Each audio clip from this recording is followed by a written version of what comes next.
Samweli wa mbere igice cya mbere. Hariho umugabo w'iramatimu Sofimu mu gihugu cy'imisozi ya Efurayimu witwaga Elukana mwene Yorahamu mwene Elihu mwene Tohu mwene Sufi Umwefurayimu, kandi yari afite abagore babiri, umwe yitwaga Hana undi yitwaga Penina, niwe wari ubyaye, ariko Hana yari ingumba. Uwo mugabo yajyaga ava mu mudugudu w'iwabo uko umwaka utashye akajya i Shilo gusenga no gutambira Uwiteka Nyiringabo ibitambo. Kandi bene Eli bombi, Hofuni na Finehasi, abatambyi b'Uwiteka, niho babaga. Umunsi Elukana yatambaga ibitambo, yendaga imigabane akayiha umugore we Penina n'abahungu be n'abakobwa be, ariko Hana yamuhaga ibiri kuko yamukundaga. Ariko rero Uwiteka yari yamuzibye inda ibyara, kandi mukeba we yajyaga amubabaza cyane akamutera agahinda kuko Uwiteka yari yamuzibye inda ibyara.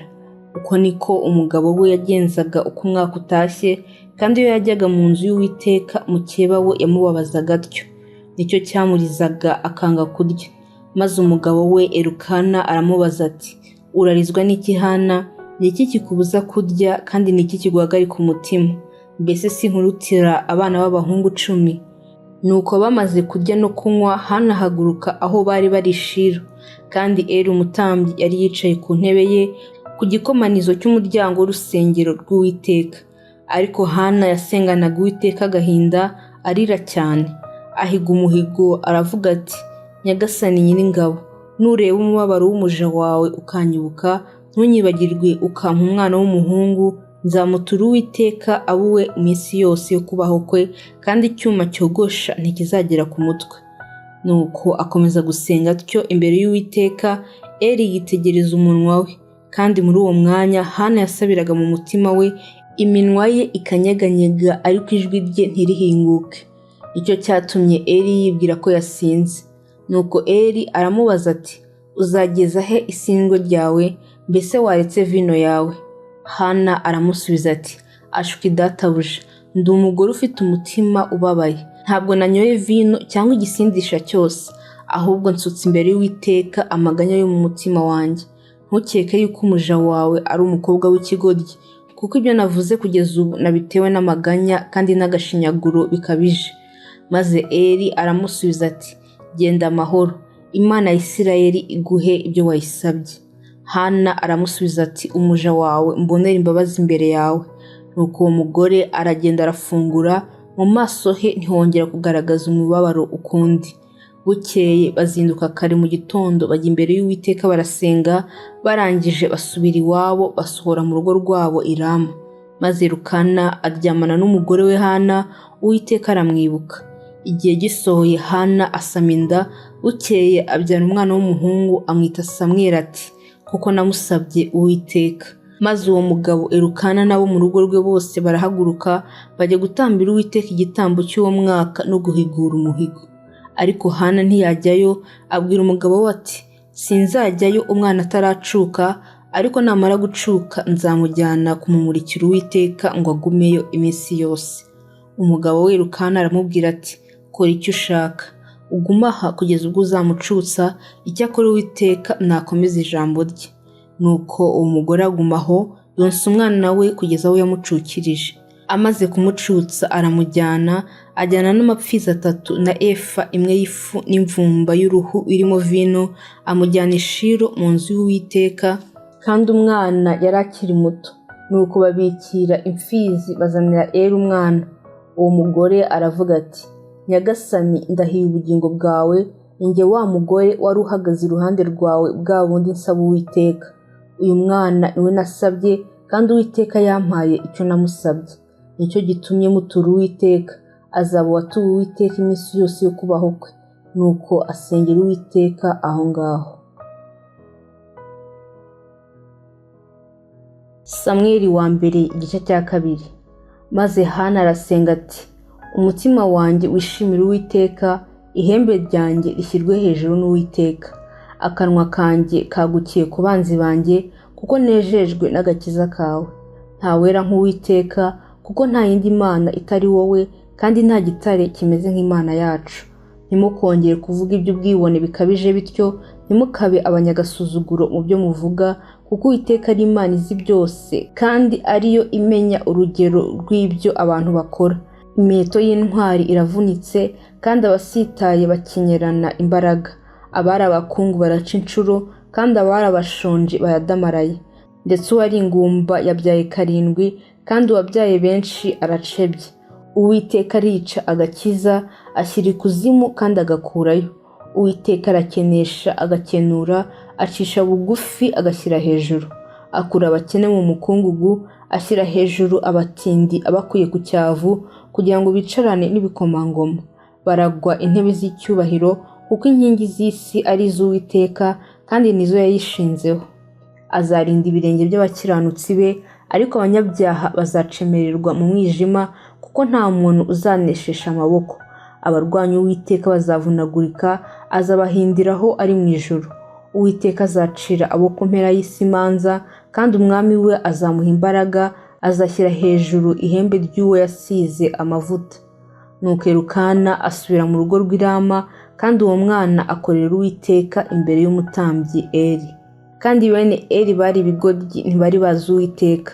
Kandi abo batambyi uburyo bagenzaga ibitambo by'abantu bwari ubu: umuntu wese iyo yatambaga igitambo, umugaragu w'umutambyi yarazaga bagitetse inyama, afite icyuma cyarura inyama cy'ingobe 3, akagitukura mu isafuriya cyangwa mu ibirika cyangwa mu nkono ivuga cyangwa mu nkono.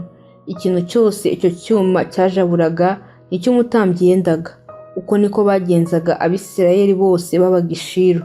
Ndetse batarotse ibinure, umugaragu w'umutambyi yarazaga akabwira umuntu watambaga ati: inyama zo kokereza umutambyi, kuko adashaka izitetse ahubwo arashaka imbisi. Kandi iyo uwo muntu yamusubizaga ati: nibamara kotsa ibinure urabona kujyana ibyo umutima wawe ushaka, nawe yaramusubizaga ati: oya, urazima nonaha, kandi nuzinyima ndazijyana ku mbaraga. Nuko rero icyaha cy'abo basore kirakomera cyane imbere y'Uwiteka, kuko cyateye abantu kuzinukwa igitambo cy'Uwiteka. Nuko Samweli akorera Uwiteka akiri muto, yambaye efodi y'igitare. Kandi nyina yajyaga amudodera agakanzu kakamushyira uko umwaka utashye, iyo yajyanaga n'umugabo we gutamba igitambo cy'umwaka. Kandi Eli asabira umugisha Elukana n'umugore we ati: Uwiteka akugwirize urubyaro kuri uyu mugore, akwituye uwo watuye Uwiteka. Nuko basubira iwabo. Maze Uwiteka agenderera Hana, yongera gusama inda, abyara abana b'abahungu 3 n'abakobwa 2. Uwo mwana Samweli akurira imbere y'Uwiteka. Icyo gihe Eli yarageze mu zabukuru, yumva ibyo abahungu be bakoreraga Abisirayeli bose, kandi nuko basambanaga n'abagore bakoraga ku muryango w'ihema ry'ibonaniro. Arababaza ati: ni iki gituma mukora bene ibyo? Kuko njya numva abantu bose bambwira ingeso zanyu mbi. Reka abana banjye, ibyo numva bavuga si byiza, muracumuza ubwoko bw'Uwiteka. Umuntu nacumura ku wundi, Imana izamucira urubanza. Ariko se umuntu nacumura ku Uwiteka, ninde uzamumwitwariraho? Ariko ntibumvira se, kuko Uwiteka ashakaga kubica. Maze uwo mwana Samweli arakura, atona imbere y'Uwiteka n'imbere y'abantu. Bukeye haza umuhanuzi w'Imana, asanga Eli, aramubaza ati: Uwiteka aravuze ngo, mbese siniyeretse umuryango wa so bakiri muri Egiputa mu buretwa bw'inzu ya Farawo?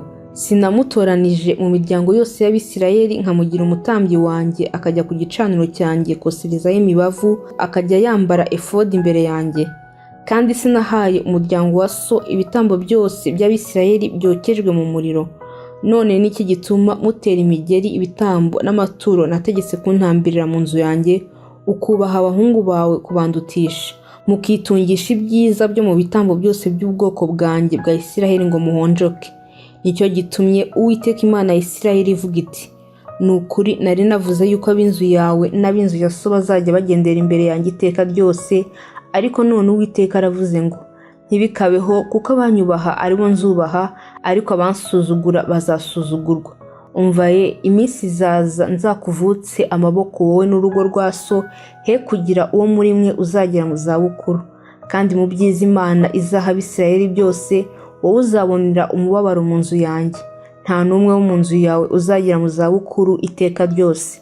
Kandi nihagira umuntu wawe uzasigara ntamukuye ku gicaniro cyanjye, azatuma usubiza amaso imutwe akubabaza umutima.